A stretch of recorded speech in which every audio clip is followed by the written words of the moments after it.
Michael sat at the edge of his bed, staring at the open suitcase in front of him. The room around him was nearly empty, no just a few scattered remnants of his old life. He had spent the last few months selling off most of his possessions, breaking ties, and preparing for what he believed would be the greatest adventure of his life. America had become suffocating to him. The bills, the stress, the endless cycle of working just to survive it was no way to live. He was 51 years old, divorced, and tired. Every morning he woke up to the same routine, the same disappointments, the same exhaustion that never seemed to go away. Then he discovered something different way of life, a possibility that seemed too good to be true. He had stumbled upon stories of men like him, middle-aged and disillusioned, who had packed up their lives and moved to the Philippines. They described a paradise where the sun was warm, the cost of living was low, and the people were kind. More importantly, they talked about the women loyal, loving, traditional. It was everything Michael had been missing. Could it really be that easy? He spent weeks researching. He joined online forums where other expatriates shared their experiences, their successes, their warnings. He watched hours of YouTube videos where men with weathered faces and relaxed smiles explained how they had escaped the Western grind and built new, happy lives in Southeast Asia. The more he learned, the more convinced he became. This was his answer. He had never been particularly adventurous. In fact, he had spent most of his life doing exactly what was expected of him going to college, getting a stable job, marrying, buying a house. And yet here he was, standing at the edge of something entirely unknown, about to walk away from everything familiar.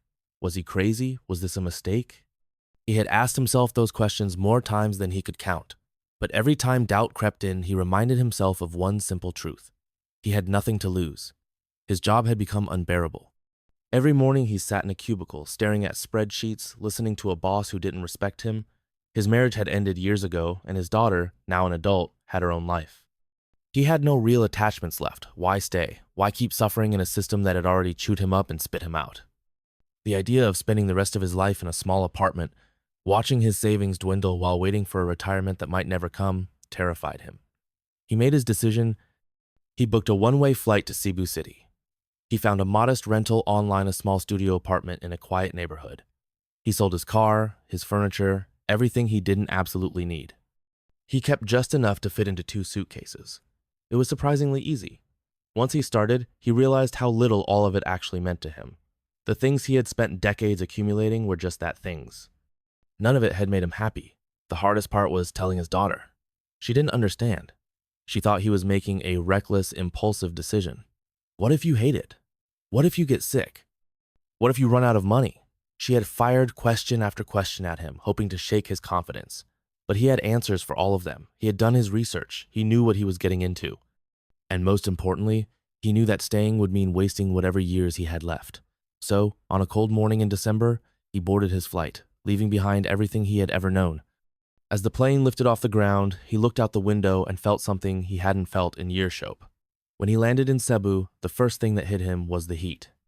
It was thick, almost suffocating, a sharp contrast to the winter he had just left behind. The airport was chaotic, filled with the sounds of people speaking in languages he didn't understand. The smell of street food lingered in the air, mixed with the sharp scent of exhaust from the endless line of taxis outside. He felt a strange mix of excitement and panic. This was real now. There was no turning back. He took a taxi to his apartment, watching the city rush past him through the window. Everything was different. The streets were crowded with motorbikes, jeepneys packed with people hanging off the sides. Shops lined the roads, their signs bright and colorful, advertising products he had never heard of. It was overwhelming, but it was exactly what he had wanted. A fresh start, a completely new world. His apartment was small but comfortable. It had a bed, a tiny kitchen, a balcony with a view of the city. It was enough. He dropped his bags on the floor, sat on the edge of the bed, and took a deep breath. This was home now. The first few days were exhilarating. He explored the city, walked along the waterfront, tried foods he had never seen before. He marveled at how cheap everything was, a full meal for just a few dollars. Rent that was a fraction of what he had paid back home. He started to relax, to let go of the stress that had followed him for so many years. But then, reality set in. The excitement wore off, and the challenges began. The language barrier was harder than he had expected. Yes, many people spoke English, but there were still moments of confusion, times when he felt completely lost. Simple tasks like grocery shopping or asking for directions suddenly became complicated. Then there was the loneliness. He had imagined that making friends would be easy, that people would welcome him with open arms, but the truth was he was an outsider. People were polite, but he could feel the distance. He found himself eating alone in restaurants, wandering the city without purpose. The freedom he had dreamed of now felt more like isolation. Money was another concern. Even though the cost of living was low, his savings were not infinite. He needed to figure out a way to make his money last. He had planned to do some remote work, but adjusting to the time difference and finding clients was proving to be more difficult than he had anticipated. And then there were the cultural differences, small things that built up over time. The slower pace of life, the different expectations in social interactions, the way people conducted business, it was all new, and at times, frustrating. He had assumed he would adapt quickly, but now he realized how much he had taken for granted in the United States. As he sat alone in his apartment one evening, staring out at the city lights, he felt doubt creeping in again. Had he made a mistake? Had he romanticized this idea too much? He had left everything behind for this, and now he wasn't sure if he could make it work. But then, he reminded himself this was just the beginning. He had known it wouldn't be easy. If he wanted this new life, he had to fight for it. He had to learn, to adapt, to push through the discomfort. He hadn't come all this way just to give up. And so, he made a decision. He would stop thinking like an outsider and start embracing his new reality. He would find ways to connect, to integrate, to truly make this place his home. Because there was no going back now. Michael woke up to the sound of honking jeepneys and the distant chatter of street vendors. The sun was already high in the sky, pouring through the thin curtains of his apartment. He had barely slept. The excitement that had carried him through his first days in Cebu had faded, replaced by an unsettling sense of uncertainty. The city was alive, buzzing with energy, but he felt strangely disconnected from it. He got up, stretched, and walked to the small kitchenette where he had stocked a few basic groceries: instant coffee, bread, a few eggs. As he stared at them, he realized something that hadn't quite hit him until now. This was his life. This wasn't a vacation. He wasn't just passing through. There was no return flight, no fallback plan. This was it. The weight of that reality pressed down on him. And for the first time since arriving, he felt genuinely afraid. He needed to find a way to belong. Back home, he had a routine, a purpose, a job that structured his day 7 if he hated it. Here, time stretched out in front of him, empty and uncertain. He needed to fill it. He needed to find a way to make this place feel like home. But where did he even begin? He spent the morning walking through the city, trying to see it with new eyes. The streets were alive with movement tricycles weaving through traffic, vendors selling fresh fruit and street food, groups of children laughing as they played barefoot on the sidewalks. It was chaotic but vibrant, full of life in a way that his old world had never been. At a small cafe tucked between two buildings, he spotted a group of foreigners sitting at an outdoor table. They looked comfortable, at ease in a way that he envied. He hesitated for a moment, then forced himself to approach. "Hey, mind if I join you?" he asked, trying to sound casual. One of the men, an older guy with a deep tan and a relaxed smile, gestured to an empty chair. "Go ahead. You new here?" Michael nodded. "Just got in a few days ago." The man chuckled. "Figured. You've got that lost look." The others laughed, and Michael couldn't help but smile. Over the next hour, he listened as they shared their story show they had ended up in the Philippines, the mistakes they had made, the things they wished they had known earlier. Some had been here for years, others only months, but they all seemed to understand something he didn't yet: how to let go. "You're still thinking like an American," one of them, a British guy named Mark, said. "That's your problem. You're expecting things to work the way they do back home, but they don't. You have to slow down. Stop fighting it." Michael frowned. "That's easier said than done." Mark shrugged. "You'll get there." It was a small conversation, but it stuck with him. Maybe that was his problem. He had come here expecting a different version of the life he had left behind. But that wasn't what this was. This wasn't America with palm trees. It was something else entirely. If he wanted to be happy here, he had to stop trying to fit the Philippines into his old mindset. He had to let it change him instead. That night, he sat on his balcony, staring out at the city lights, and made a decision. He would stop resisting. He would stop trying to control everything, stop expecting things to make sense by his old standards. He had chosen this life. Now it was time to live it. The next morning, he set out with a new mindset. He took a jeepney instead of a taxi, learning to navigate the chaotic but efficient public transport system. He ate at a small roadside eatery instead of the more familiar chain restaurants. He made an effort to learn a few words in Cebuano, the local dialect, and slowly, something started to shift. The city began to feel less overwhelming. The people seemed warmer, more open. The strange food became familiar. The chaotic streets became a rhythm he could move with instead of against. He still had a long way to go, but for the first time since arriving, he felt like he had made the right decision. That evening, he wandered into a quiet bar near his apartment. It was a small, dimly lit place, with a few locals and a handful of foreigners scattered throughout. He took a seat at the bar, ordered a San Miguel beer, and let himself relax. That's when he saw her. She was sitting alone at a corner table, sipping from a glass and absent-mindedly stirring a straw between her fingers. She was beautiful not in the exaggerated, obvious way of a model, but in a way that felt effortless. Her dark hair fell in loose waves around her face, her eyes focused on something distant, lost in thought. He hesitated for a moment, then, before he could overthink it, stood up and walked over. "Is this seat taken?" he asked. She looked up, surprised. There was a brief moment of hesitation, then she smiled. "Not anymore." Michael sat down, feeling something he hadn't felt in a long time. Possibility.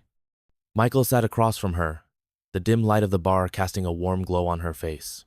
There was something about her that intrigued him, something quiet but strong, a presence that felt both inviting and mysterious. He had spoken to a few women since arriving in the Philippines, but this was different. This wasn't a conversation born out of politeness or obligation. It felt real. She stirred her drink slowly, watching him with a slight smile. "You're new here," she said, not as a question, but as a fact. He chuckled, shaking his head. "That obvious, huh?" She nodded. "You still look like you're trying to figure everything out." He exhaled, leaning back in his chair. "That's because I am. Everything here is different." She tilted her head, considering him. Different isn't always bad. Michael took a sip of his beer, studying her. "What's your name?" "Maria," she said simply. "Michael," he replied, offering his hand. She shook it, her grip firm but soft. There was a confidence in her that he admired. She wasn't trying to impress him. She wasn't playing any games. She was just herself. They talked for hours, the conversation flowing easily. She told him about her life, how she had grown up in a small province before moving to Cebu to work. She worked in marketing, a job she liked but didn't love. She had dreams of traveling, of seeing the world beyond the Philippines, but responsibilities kept her grounded. She spoke with a mixture of pragmatism and quiet longing, a balance between duty and desire. Michael listened, drawn in by the honesty of her words. She wasn't trying to sell him a fantasy. She wasn't the stereotype he had read about online, the submissive, eager to please Filipina waiting for a foreigner to rescue her. She was real, independent, and thoughtful. At some point, the bar began to empty, but neither of them moved. The city outside continued its restless hum, but inside, time had slowed. She glanced at the time on her phone and sighed. "I should go." Michael hesitated. He didn't want the night to end. "Can I see you again?" Maria studied him for a moment, as if weighing her answer. Then she smiled. "Maybe." And with that, she stood, gathering her bag. "Good night, Michael." He watched her walk away, disappearing into the night, leaving behind a feeling he hadn't expected hope. The next morning, Michael woke up with a renewed sense of purpose. Meeting Maria had reminded him of something he had lost connection. For weeks, he had been caught in his own head, focused on adjusting, on figuring things out, on surviving. But maybe he had been going about it all wrong. Maybe what he needed wasn't just to adapt, but to live. He spent the day immersing himself in the city. He wandered through local markets, watching vendors shout prices over the hum of conversation. He stopped at a small Carinderia local eatery and ordered whatever the owner recommended. It was a dish he didn't recognize, a mix of vegetables, meat, and a sauce that was both sweet and tangy. He ate it with his hands, the way the locals did, and for the first time he felt like he was doing more than just observing. He visited a park where families gathered, children chasing each other while their parents sat on benches, talking and laughing. It was a simple scene, but it was beautiful in its own way. Life here wasn't perfected, had its struggles, its hardships, but there was a sense of community, a way people looked out for each other, that he had never really seen back home. Later that evening, he received a message. "Are you free tonight?" It was Maria. Michael smiled to himself before typing a response. For you? Always. They met at a small cafe by the waterfront, a quiet place where the sound of waves mixed with soft music playing in the background. Maria was already there when he arrived, her hair tied back, wearing a simple but elegant dress. You look beautiful, he said without thinking. She gave him a skeptical look. Is that your usual line? He laughed. Number. Just being honest. She smirked, taking a sip of her drink. Good, I like honesty. They talked again, but this time it was different. The first night had been curiosity, two strangers feeling each other out. This time there was something more. A familiarity that hadn't been there before. At some point, Maria leaned back in her chair, looking at him carefully. Why did you really come here, Michael? The question caught him off guard. He could have given the usual answer: cheaper living, better weather, a fresh start. But looking at her, he felt like he owed her more than that. I was tired, he admitted. Tired of the way things were back home. Tired of feeling like I was just existing. I wanted something different, something real. Maria studied him for a long moment before nodding. That makes sense. Michael exhaled, feeling a weight lift. She didn't press him for more, didn't challenge his reasons. She just accepted them. The night stretched on, and when it was finally time to leave, Maria hesitated. Come with me, she said suddenly. Michael raised an eyebrow. Where? You'll see. She led him through the city, past streets he hadn't explored yet, into an area where the buildings grew smaller and the roads rougher. It wasn't unsafe, but it was different from the polished parts of Cebu he had seen before. Finally, they stopped in front of a small, simple house. Maria pushed open the door, gesturing for him to follow. Inside, the house was modest but warm. Family photos lined the walls, a small television played in the corner, and the smell of home-cooked food lingered in the air. A woman older, but with the same sharp eyes as Maria emerged from the kitchen. She looked at Michael, then at Maria, raising an eyebrow. Who is this? She asked in Cebuano. Maria smiled. A friend. Michael suddenly felt nervous. He hadn't expected this. Meeting her mother? Was this normal? Was this too soon? Maria turned to him. Relax, she said. She just wants to meet you. And so Michael found himself sitting in a stranger's home, drinking tea he hadn't asked for, answering questions from Maria's mother, who seemed both curious and amused by him. It was overwhelming, but it was also nice. As he left that night, Maria walked him to the door. You handled that well, she said, smirking. Michael exhaled. That was a test, wasn't it? Maybe. He shook his head, smiling. Did I pass? Maria leaned in, just close enough that he could smell the faint scent of jasmine in her hair. We'll see. Then she was gone, leaving Michael standing in the doorway, realizing something he hadn't before. He wasn't just adjusting to life in the Philippines anymore. He was starting to belong. Michael woke up the next morning with a strange feeling, something he hadn't felt in years. It wasn't just excitement, though that was part of it. It wasn't just curiosity, though that lingered too. It was something deeper, a sense of being pulled into something real, something unexpected. He replayed the night in his mind. The warmth of Maria's home, the way her mother had watched him with equal parts suspicion and amusement, the way Maria had led him there without warning, as if she were testing how he would handle something intimate, something personal.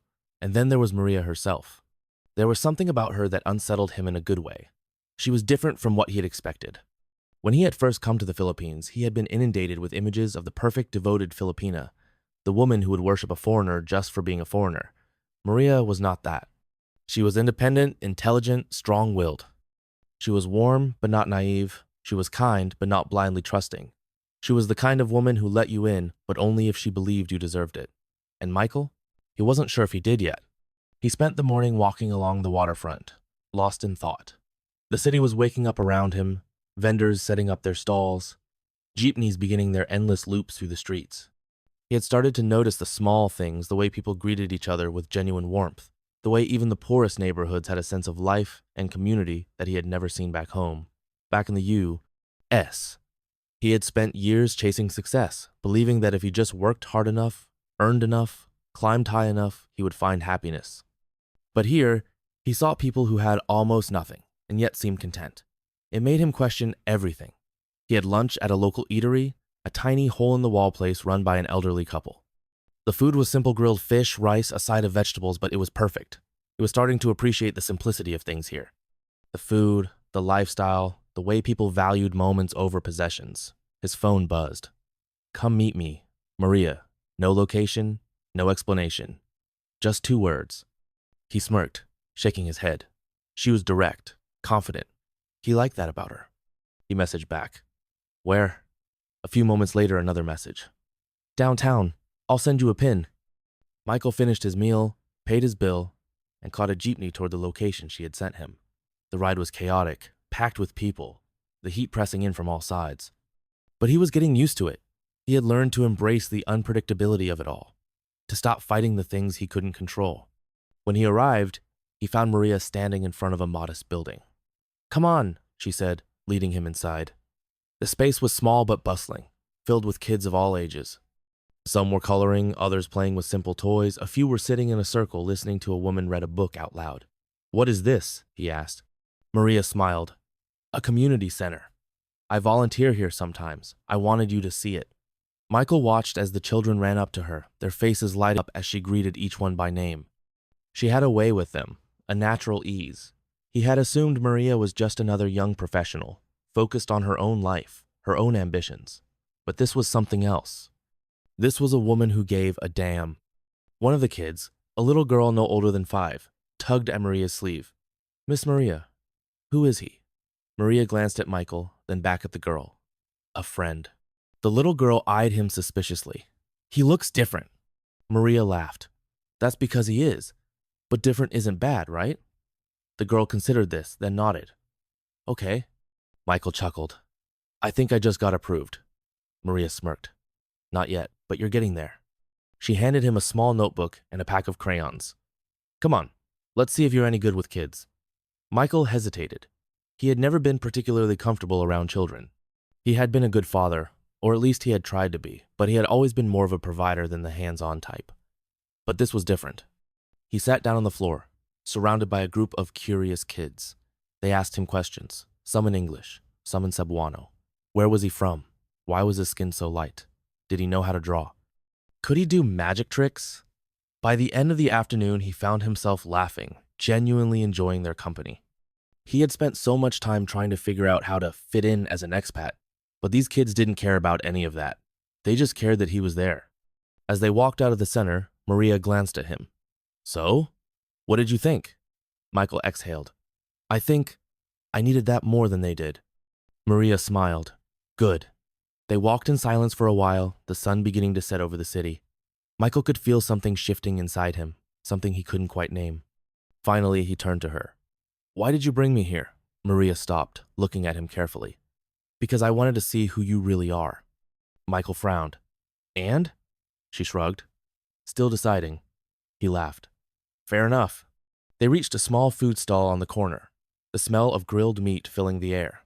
Maria ordered for both of them, handing him a stick of pork barbecue and a cup of rice. Eat, she said. He took a bite. It was simple, but delicious. Maria watched him, her expression unreadable. You're different from most foreigners I've met. How so? You're not just here for the easy life. You're looking for something. Michael nodded slowly. Yeah, I guess I am. She leaned in slightly. And have you found it yet?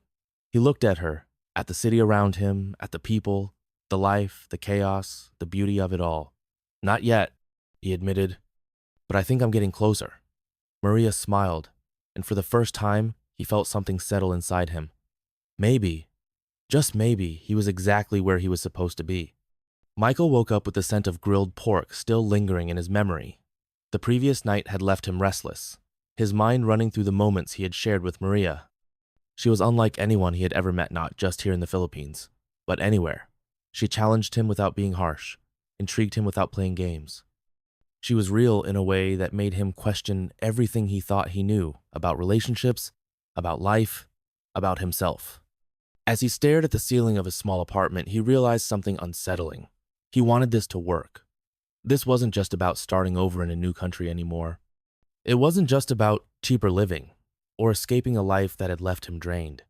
He had met someone who made him feel awake again, and the thought of losing that possibility made him uneasy.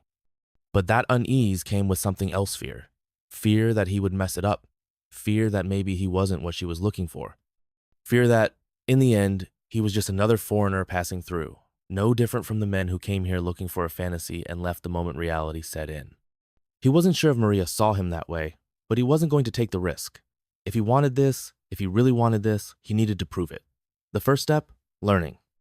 He spent the morning in a cafe, his laptop open, researching everything he could about Filipino culture, relationships, and the expectations that came with dating someone like Maria.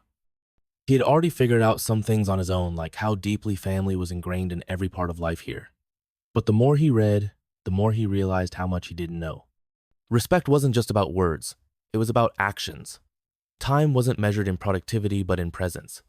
Relationships weren't just between two people, they were an extension of a much bigger interconnected world. And most importantly, trust wasn't given easily. It had to be earned. And he was willing to earn it. Maria messaged him just after noon. "Are you free?" Michael smirked. This was becoming a pattern. "For you, always." She sent him a location. Not a cafe, not a bar, not even a restaurant. A public market. Michael arrived to find Maria standing between two crowded stalls, baskets of fresh vegetables and dried fish surrounding her. She was haggling with an elderly vendor in rapid Cebuano, her expression focused, her posture relaxed. She looked completely at home here, moving with the kind of ease that came from familiarity, from belonging. When she spotted him, she raised an eyebrow. "You look lost." Michael chuckled. "I think that's my permanent state these days." She handed him a small bag filled with fresh tomatoes and onions. "Carry this." He took it without question, following her as she moved through the market, picking out ingredients with practiced efficiency. "You cook?" he asked. "Of course," she said. "You don't?" "I can make a decent sandwich." Maria smirked. "That's not cooking." "Hey, it's an art form," Michael protested. She shook her head. "Tonight, you're learning real cooking." Michael paused. "Wait, I thought we were shopping for you." She gave him a sideways glance. "No, we're shopping for us." Something about the way she said it so casual, so certain made his chest tighten. They finished at the market, and instead of hailing a taxi, Maria led him down a narrow street, past rows of houses that looked nothing like the modern high-rises he had seen in the city. This was different. Smaller, older, homes made of wood and corrugated metal, brightly painted but weathered by time. "This is where you live?" he asked. She nodded. "With my aunt. My mother stays in the province, but I send money when I can." Michael had read about this too, how common it was for families to be spread out, working in different places, supporting each other across distances. They entered a small but clean house, the scent of rice cooking in the air.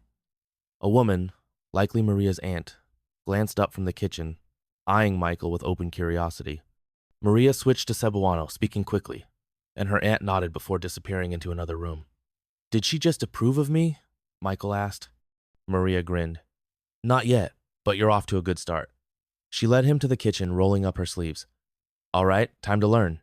Michael watched as she moved with confidence, chopping vegetables, heating oil in a pan, seasoning meat with a practiced hand. She handed him a knife and a cutting board. "Chop these." Michael hesitated.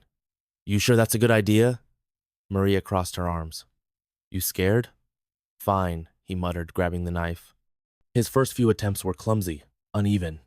Maria sighed, stepping behind him, her hands guiding his. "Like this," she murmured, her voice close to his ear. Michael swallowed. He could feel the warmth of her body, the light pressure of her fingers against his. He turned his head slightly, catching her gaze. "Are you always this hands-on with your students?" Maria smirked. "Only the slow ones." Michael laughed, shaking his head. "I walked right into that one." They cooked together, and by the time the meal was ready, Michael felt something he hadn't expected. Not just accomplishment, but connection. As they sat down to eat, Maria's aunt joined them, watching Michael with the same quiet curiosity. "You did well," Maria admitted, taking a bite. Michael grinned. "So, do I pass the test?" Maria tilted her head. "Not yet, but you're getting there," her aunt chuckled. They ate, the conversation easy, the atmosphere warm. And as Michael sat there, surrounded by the sounds of laughter and the scent of home-cooked food, he realized something. He didn't miss the life he had left behind. For the first time in a long time, he wasn't looking back. He was looking forward, and for once, the future didn't scare him. It felt like home.